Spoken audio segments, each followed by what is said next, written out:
Hello? Kumusta ka, Lynette? Sino to? Ang bilis mo naman makalimot, mahal. Carlos? Carlos, ikaw ba to? Oo, mahal. Si Carlos to ang asawa mo. Hayop ka! Nasaan ang anak ko? Ibalik mo sa akin si Annalyn! Ibalik mo sa akin ang anak ko! Ano? Nawawala si Annalyn. Lynette, wala sa akin si Annalyn. Hindi ko magagawang kidnapin yung anak mo. Sinungaling ka!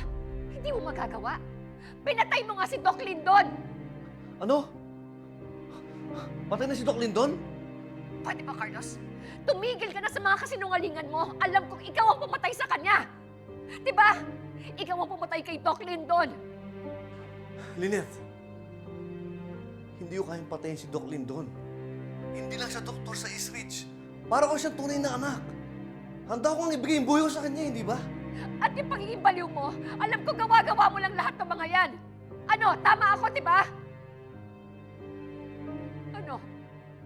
Hindi ka makapagsalita kasi tama ako. Oo, Lynette. Gawa-gawa ko lang ang lahat. Kasi ayaw kong makulong. Dahil gusto ko magkabalikan tayo. Kahit kailan hindi na tayo magkakabalikan pa, naiintindihan mo yon? Oo, alam ko. Tanggap ko na lahat, Lynette. At masaya ako para sa inyo ni RJ. Sa tingin mo maniniwala ako sa'yo? Iginulo mo nga yung kasal namin, hindi ba?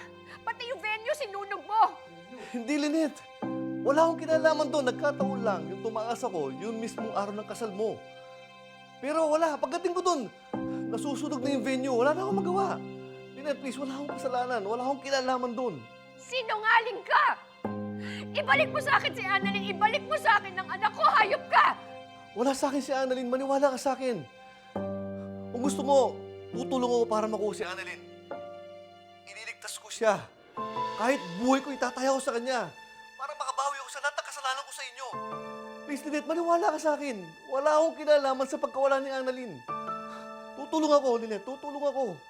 Hanapin? Ano nga hanapin? Eh, nasa iyo nga ang anak ko! Nasa iyo si Annalyn! Ibalik mo siya sa akin! Oo, Lynette. Ibabalik ko siya si Annalyn. Ililigtas ko siya. Promise, Lynette. Sige, Carlos. Maniniwala lang ako sa iyo. At patatawarin lang kita kung ibabalik mo ng buhay sa akin ang anak ko.